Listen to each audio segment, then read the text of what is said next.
Welcome to top 10 news. నేను మీ Pavani.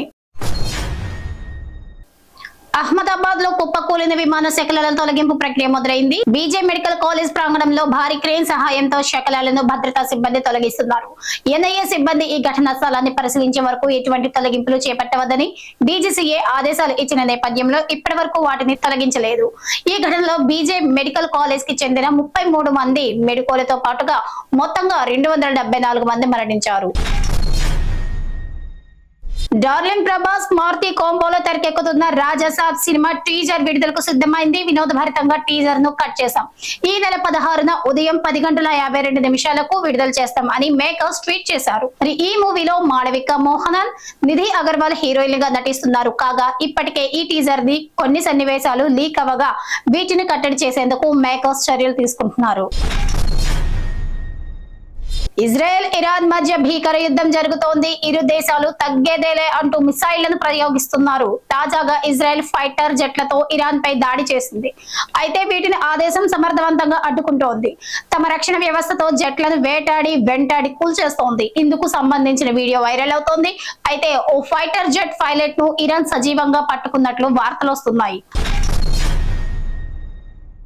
Gaddar foundation కు రాష్ట్ర ప్రభుత్వం 3 కోట్ల రూపాయల నిధులు మంజూరు చేసింది. ఈ మేరకు రాష్ట్ర భాషా సాంస్కృతిక శాఖ తరపున ప్రభుత్వ ప్రత్యేక కార్యదర్శి ఉత్తర్వులు జారీ చేశారు.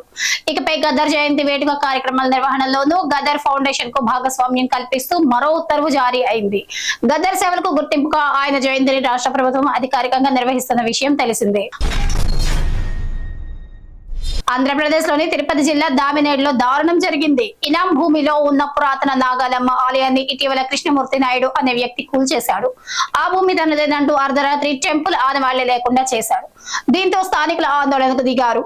వారిపై అతను తన అనుచరులతో దాడులు చేయగా గ్రామస్తులు తిరగబడి తరిమి కొట్టారు. ఆ ఆలయ స్థలంపై కొన్నేళ్లుగా వివాదం కొనసాగుతున్నట్టు తెలుస్తోంది.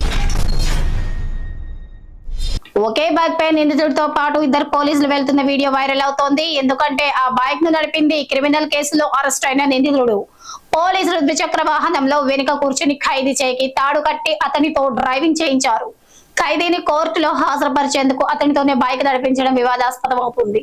ఈ ఘటన యూపీలోని లలిత్పూర్ లో జరగగా పోలీసులు విచారణకు ఆదేశించారు. సాటి మనిషికి అందించే సాయం ఏదైనా గొప్పదే. అదే ఓ నిండు ప్రాణాన్ని కాపాడే సాయం అయితే దాని విలువ మరింత పెరుగుతోంది. రక్తదానం కూడా అలాంటి సాయమే. ఇది అనేక మంది రోగులకు నూతన జీవితాన్ని ప్రసాదిస్తోంది. దీనివల్ల మనకు ఆరోగ్య ప్రయోజనాలు ఉన్నాయి. ఈ రోజు ప్రపంచ రక్తదాతల దినోత్సవం.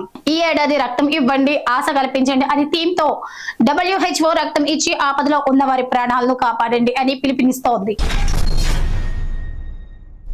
తెలంగాణలో inter first year, second year advance supplementary ఫలితాలు ఎల్లుండి విడుదల కానున్నాయి. ఈ నెల 16న మధ్యాహ్నం రిజల్ట్ ప్రకటిస్తామని ఇంటర్ బోర్డు కార్యదర్శి కృష్ణ ఆదిత్య వెల్లడించారు. కాగా మే 22 నుంచి 29 వరకు జరిగిన ఈ పరీక్షలకు 4.2 లక్షల మంది హాజరయ్యారు.